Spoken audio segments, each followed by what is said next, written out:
Hey everybody, Steve Prisbrowski. Welcome to tip number 42 in the series 101 Tips to Ace Your Promotional Examination. As a reminder, my website, code3firetrain.com, is a free stuff link with lots of great free information on it for yourself as well as anybody else that you may be mentoring, which if you're not mentoring anybody, find someone to mentor, pay it forward, leave things better than you found it. That's our goal. One of our goals, obviously. Also, this series is based on my latest fire engineering book, available on their website as well as my website, code3firetraining.com, 101 tips to ace your promotional exam. And in the green box, 25% off code that you can use. If you have any trouble using that code, just reach out to me and I'll see what we can do to make that work for you, make it win-win. All right, tip number 42. In the last tip, number 41, we talked about sort of training and education classes specific to the position. Now I want to talk about formal education just a little bit. So there are a lot of benefits of formal education. Now, I don't know of any fire department that requires anything to become a firefighter, meaning if you look at the requirements for just say entry-level firefighter, most of the time it's just high school diploma or GED or something equivalent. Now, some departments will say 2-year degree or college credits in fire science, fire technology is highly desirable. But again, that usually doesn't make the difference at the end of the day of hiring someone because of education or not. But there's lots of benefits. Now, some departments, though, for company officer positions, I've seen 2-year degree, highly desirable. And I have heard of some departments requiring a 2-year degree for company officer positions. Now, for battalion chief positions and chief officer positions, it's definitely more common to see 2-year degree or 4-year degree. Like my department, about 10 years ago, and it's probably longer than that, about 10 years ago, we instituted, if you want to become a battalion chief, you have to have a 4-year degree, no ifs, ands, or buts. And if you look at like fire chief job applications, I'll usually say 4-year degree required with maybe, master's degree is desirable. And if you look at most fire chiefs, for example, that are getting hired or promoted or appointed, whatever you want to call it, most of them have 4-year degrees or higher. Now, most of you watching this are probably going, I got no desire short of anything to be more than, say, a lieutenant or a captain. Good for you, brother or sister. Nothing wrong with that either. Then be the best lieutenant or captain that you can be. Now, if you have maybe a desire just to say, oh, I just want to be a battalion chief. Why do I need a master's degree? Why do I need a 4-year degree? Well, anything can and does change. When we switched to the 4-year degree requirement, it caught a lot of our captains who are preparing for battalion chief off guard. Didn't catch me off guard because I already had my 4-year degree.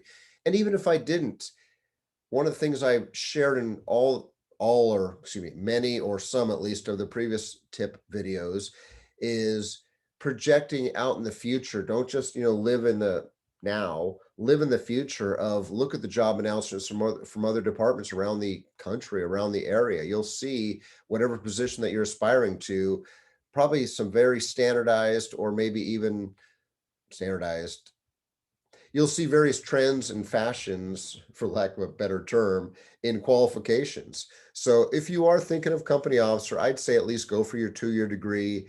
Even if your department doesn't require it now, it doesn't mean that they won't change their mind in the future. There's nothing worse than having a department implement a new requirement such as education and then have all the candidates go, oh crap, I don't have that. I got to go scramble. Now, most departments like mine, we gave like, I think it was a 5-year grandfather period. So if you didn't have it, you'd have 5 years to get it. And it gave a heads up to all those that were preparing for battalion chief that, you know what, if you want to be a battalion chief, you better get your degree.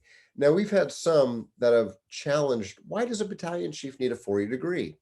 And I remember our chief at the time said it best. He goes, because the argument from some battalion chiefs that didn't have education were like, there's lots of great street smart firefighters out there of all ranks that don't have any formal education. I'll be the first to agree and say, yeah, there are. No one's going to deny that. And I'll also be the first to say that just because one has formal education, paperwork by their name, I mean, I'm fortunate to have busted my butt to get a 2-year degree, a 4-year degree, and a master's degree. Doesn't mean I'm any better than anybody. Doesn't mean I'm smarter than anybody. There's a lot of street skills that we all still need at every rank, even up to fire chief, and experience levels, again, that can't be replaced by education. So I'm not saying it's all about education. Don't go down that rabbit hole. My point is that there's a lot of benefits to formal education. There's a lot of things that formal education can offer you, meaning if you've taken the time to get your degree, whether it's 2-year degree, 4-year degree, master's degree, you've had to do a lot of things.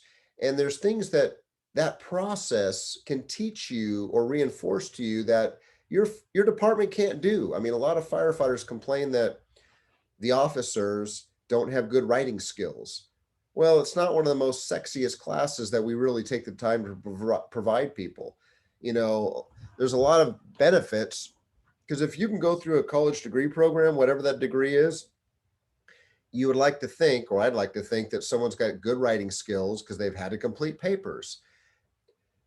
You've got decent time management skills, decent planning skills, decent organizational skills. Again, all things that are required of supervisory positions, company officer, all the way up to fire chief.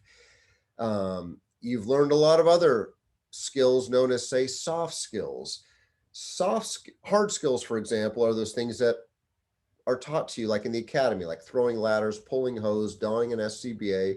Important skills, but they're hard skills. I mean, it's the soft skills that are not as sexy as the hard skills that are what employers, private industry, governmental employers, fire departments are basically complaining that the applicants of today, for especially the supervisory positions or the leadership positions, don't have. Soft skills are those terms that include such as communication skills, critical thinking skills, problem solving skills, analytical skills, emotional intelligence, time management, planning, and all those other things. You go, that's all fluff and stuff, bullshit. I don't want that stuff. Well, you may not want it now or don't think it's necessary now, but when you're in a supervisory management leadership position, lieutenant all the way up to fire chief, those are the skills that you need because as a company officer, chief officer, you're not doing all the task level stuff that you used to do as a firefighter engineer. Now you're still managing, leading, supervising those individuals that do those. You still need to keep your skills up, but you're not using them as much. You're not using the technical skills that you use in lower ranks as much as you're using the other soft skills at the higher levels. You know, you wonder why. I mean, you look at why fire chiefs, deputy chiefs, battalion chiefs, company officers are not successful. It's usually not because they can't throw a ladder or can't don an SCBA in time. It's because they usually don't have good people skills, good listening skills, communication skills, soft skills. So understand that term and how you can benefit. But that's one of the many benefits of formal education. Plus, think about this. It shows that you can not just start something, but you can complete something. That's something to be said when you can complete something that, because a lot of people start a degree and they never finish it. What does that say about you? And I'll talk more about that in a future episode. So I think I've hit these points right here. As for online versus brick and mortar schools, I mean, they're up to you. I'm not a fan of online. I've taken online classes. I've taught online classes. I prefer in person just because it's, I don't know. You know, everyone always complains about email and phone calls, communication mechanisms, and most people say the best form of communication is face to face. Well, that's what I prefer that's why I prefer in-person instruction. But I also get, depending on where you live, you may not have a college within an hour or two, heck, within a few hours. So it may not be cost effective, time effective, really relevant for you to, you know, you can't, I mean, you can't move. And I mean, so unless you can find a close by program that's brick and mortar and also flexible with your schedule, because if you're on a shift schedule, it may not be conducive to a brick and mortar school. And I totally get it. Plus, depending on what your learning style is, some people do not learn. I mean, look at the current pandemic situation. I say current because I'm sorry, I'm looking at my calendar on the computer. It's August 2021, and we're still in a COVID pandemic right now, whether you believe it or not. But anyway, look at what this pandemic has forced us to do over the years 20 and 21. You know, we've had to adapt, and in person is not always appropriate. And we've had to go back to, or at least modify with hybrid or online learning. And some have struggled tremendously with online learning. Some haven't, some have thrived. But the point is, you've got to be adaptable and flexible to both because, you know, right now I hear a lot of parents complaining about, well, my kid needs to be back in school because it's in-person learning. And then there's other parents say, no, I don't want my kid in school because I don't want them to get exposed. There is no right way. Well, one thing that I think of interest here is, you know, as much as some parents are complaining about their kids not being able to thrive in an online environment because everything's remote.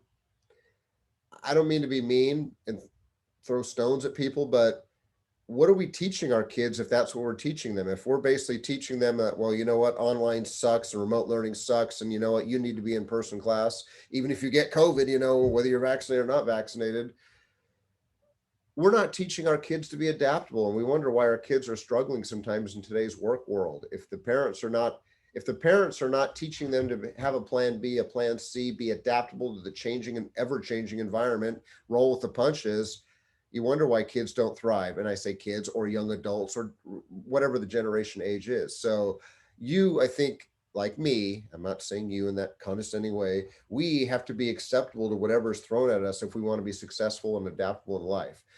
As for where to find formal education, heck, the internet makes it very easy. Now, a lot of people will say, well, online, if I go to Columbia Southern or Waldorf or all the other plethora of schools out there offering various degrees, what's better?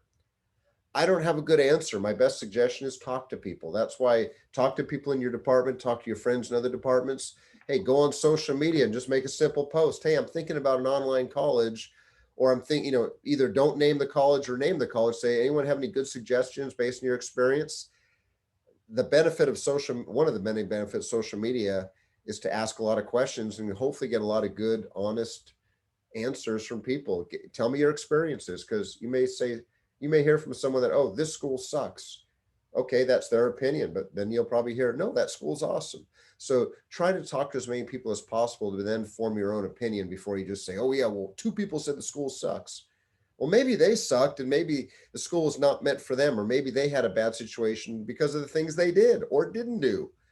You know, again, always try to find or realize there's multiple sides to every story and try to get different opinions before coming to your own opinion. And again, a lot of places to look, and there is no right or wrong school. To me, a degree is a degree is a degree, but more importantly, before you just pay the fee to get the B and say, well, you know what, I see this online school, I've never heard of anybody, but they're cheap.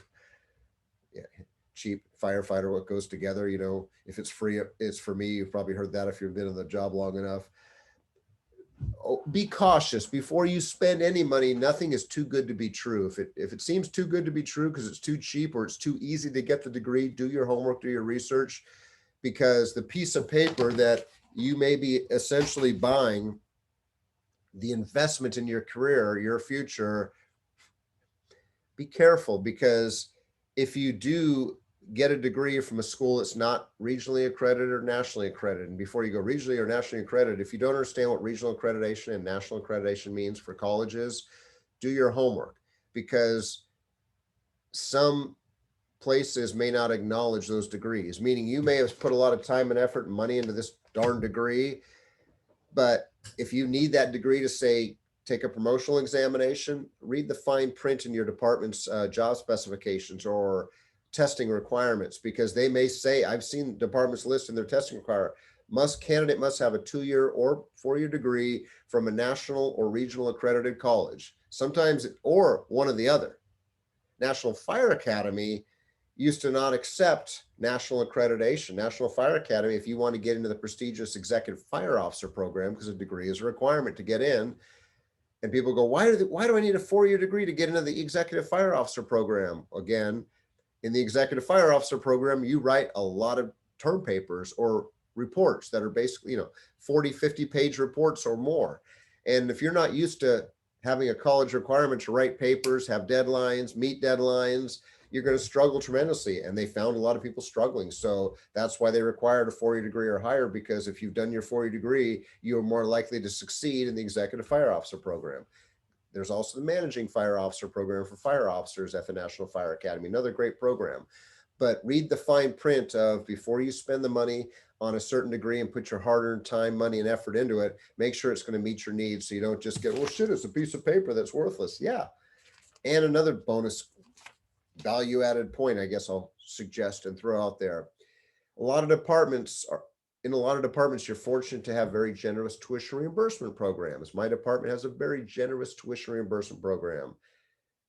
But read the fine print, because I've heard of a lot of firefighters around the country. They'll go to what's known as a diploma mill, because if they get like a degree, they'll get like an extra 5% salary every week for the rest of their life. That may be counting toward their retirement. That adds up. Or 10%, or they take it to be able to take the promotional exam, or maybe the degree costs are covered by the department. Well, there's been a lot of departments, especially big city fire departments, where stories come out in the news where 10, 15, 20 members basically went to a diploma mill. They basically paid good money to get a degree, and they didn't put any time or effort into it. And it was not really a accredited college.